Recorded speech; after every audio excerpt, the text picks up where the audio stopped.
नमस्कार viewers, welcome to our channel Astro Star Life. आज हम एक बहुत ही इंटरेस्टिंग टॉपिक के ऊपर बात करने जा रहे हैं। लोगों की काफ़ी मेल्स आई हैं मेरे पास और पर्सनली उन्होंने कॉल भी किया है कि सर आप इस टॉपिक पे बात कीजिए और हमें बताइए कि ऐसे क्या कारण होते हैं जिससे कि फाइनेंशियल क्राइसिस जो है हमारी लाइफ में आ जाता है, लॉसेस का सामना करना पड़ता है और कई बार जो डेट्स इतने हो जाते हैं कि हम उसे चुका नहीं पाते हैं। ऐसे क्या कारण होते हैं, आप हमें जो है वो एक छोटी सी वीडियो बनाकर जो है वो हमें बताइए। तो आज हम इसी के ऊपर चर्चा करेंगे। Astrological combinations for loss of wealth और प्लैनेट्स जो है वो कौन से रिस्पॉन्सिबल्स होते हैं, इसी के ऊपर हम बात करेंगे। देखिए, जीवन शैली जो है वो बहुत तेज़ी से चेंज हो रही है और साथ ही साथ जो है वो महंगाई भी उसी रफ्तार से जो है वो आगे बढ़ रही है।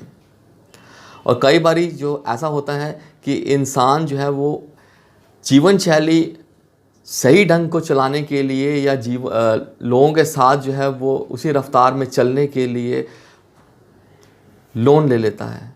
और कई बार ऐसा भी होता है, लोन तो ले लेता है और उसे चुका ही नहीं पाता है। लोन लेता है कई बार एजुकेशन पर्पस के लिए, मैरिज के लिए या फिर हाउस के लिए उसे लोन लेना पड़ जाता है।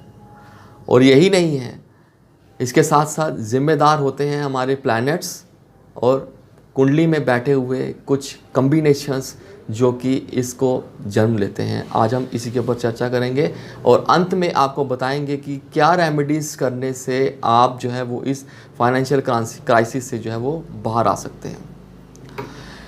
देखिए, कुंडली में दो घर होते हैं, सेकंड हाउस और 11th हाउस, जो कि अर्निंग और सेविंग का माना जाता है। सेकंड हाउस है, आप जितना अर्न कर रहे हैं वो उससे पता लग जाता है कुंडली में कि आप कितना जीवन में पैसा जो है वो कमा पाएंगे। और 11th हाउस से ये पता लग जाता है कि आपने कितना पैसा जो है वो सेव किया है।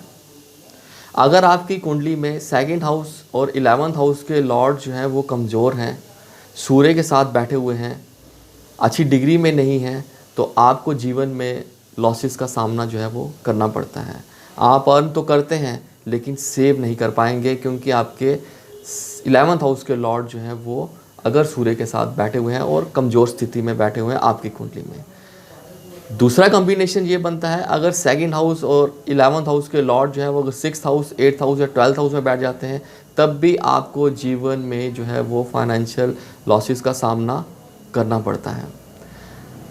तीसरा कॉम्बिनेशन ये है कि अगर 6th हाउस के लॉर्ड या 8th हाउस के लॉर्ड या 12th हाउस के लॉर्ड जो है वो सेकंड हाउस के साथ या 11th हाउस के साथ युति बनाकर बैठ जाते हैं 11th हाउस में ही, तब भी आपको जो है वो फाइनेंशियल क्राइसिस का सामना जो है वो करना पड़ता है। अगर आपके सेकंड हाउस के लॉर्ड और 11th हाउस के लॉर्ड जो हैं वो शनि के साथ बैठे हैं, राहु के साथ बैठे हैं, केतु के साथ बैठे हुए हैं 6th हाउस में, तो तब भी आपको फाइनेंशियल क्राइसिस का सामना करना पड़ता है। क्योंकि 6th हाउस जो है वो फाइनेंशियल लॉसेस को दर्शाता है, डेट्स को दर्शाता है और साथ ही साथ जो है वो क्राइसिस को भी दर्शाता है। जब भी आपके 11th हाउस की लॉर्ड की दशा चलेगी और वो बैठे होंगे आपके 6th हाउस में, तो आपको फाइनेंशियल लॉसेस का सामना जो है वो करना पड़ेगा। और अगर आपकी मंगल की भी दशा चल रही है, क्योंकि मंगल एक ऐसे प्लैनेट है, अगर कुंडली में स्ट्रॉन्ग है तो आपको जीवन में कर्जा नहीं लेना पड़ेगा। अगर आपकी कुंडली में मंगल स्ट्रॉन्ग है, अगर मंगल आपके 8th हाउस में बैठ गए या 6th हाउस में बैठ गए और उनकी दशा चल गई, तो आपको कर्जा लेने के लिए मजबूर होना पड़ता है, क्योंकि आपके पास पैसा ही नहीं बचता है। आपको कुंडली में मंगल ग्रह को जो है वो स्ट्रॉन्ग करना है।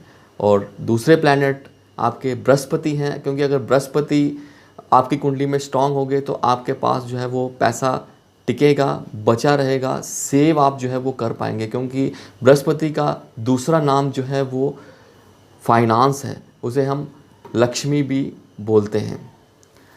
आपको बृहस्पति और मंगल देव को जो है वो कुंडली में स्ट्रॉन्ग करना है और आपने देखना है कि कहीं कुंडली में ये दोनों जो है वो कमज़ोर तो नहीं बैठे हुए हैं, या आपके सेकंड हाउस की दशा या 11th हाउस लॉर्ड की जो है वो दशा तो नहीं चल रही है। और अगर वो किस पोजीशन में जो है वो बैठे हुए हैं, किसके साथ युति बना के बैठे हुए हैं। आपको ये भी देखना है कि बृहस्पति जो है वो डिग्री वाइज जो है वो स्ट्रांग होने चाहिए, और मंगल भी आपके डिग्री वाइज जो है वो स्ट्रांग होने चाहिए। मंगल जो है वो शनि या राहु या केतु के साथ जो है वो युति बना के 6th हाउस में नहीं बैठे होने चाहिए, और अगर बैठे हैं तो आपको जीवन में जो है वो लॉसेस का सामना करना पड़ता है, और आप जो है वो कई बारी उस कर्जे से जो है वो बाहर ही नहीं आ पाते हैं चाह कर भी। और कई बारी ऐसा होता है, मैंने ऐसी भी कुंडलियाँ देखी हैं जिससे कि कई बारी इंसान जो है वो फाइनेंस से बाहर ही नहीं आ पाता है, क्योंकि पहले तो मंगल की दशा चली जो कि 6th हाउस में बैठे हुए थे, उसके बाद जो है वो 11th हाउस के लॉर्ड की दशा चली जो कि 8th हाउस में बैठे हुए, तो काफ़ी लंबी दशाएं जो है वो चली। 7 साल तो चल गए आप मंगल के, और अगर शुक्र की अगर चल गई तो वो 20 साल हो गए, तो 27 साल तो इंसान कर्जे में ही रहेगा। अगर आपने उन प्लैनेट्स को स्ट्रॉन्ग कर लिया तो आप जो है वो उस कर्जे से जो है वो बाहर आ पाएंगे। अगर ऐसा आप नहीं करते हैं तो आपको फाइनेंशियल लॉसेस का जो है वो सामना करना पड़ता है। इसके लिए आपको रेमेडीज मैं बताने जा रहा हूँ। ऋण मोचन मंगल स्तोत्र आपने पढ़ना है सुबह और शाम को, और दूसरी रेमेडीज ये है बृहस्पति कवचम बृहस्पति स्तोत्र जो है वो आपने पढ़ना है सुबह और शाम को। और गणपति की जितनी उपासना कर सकते हैं, गणपति संकट मोचन स्तोत्र आप उतना कीजिए। ओम गण गणपते नमः का पाठ पढ़िए, इससे भी जो है वो आप फाइनेंस को बचा पाएंगे और कर्जे से जो है वो बाहर आ पाएंगे। और हर मंगलवार को आप हनुमान जी के मंदिर जाइए, आपको सिंदूरी कलर का चोला चढ़ाइए, सिंदूर चढ़ाइए, उससे भी जो है वो आप कर्जे से जो है वो बाहर आ सकते हैं।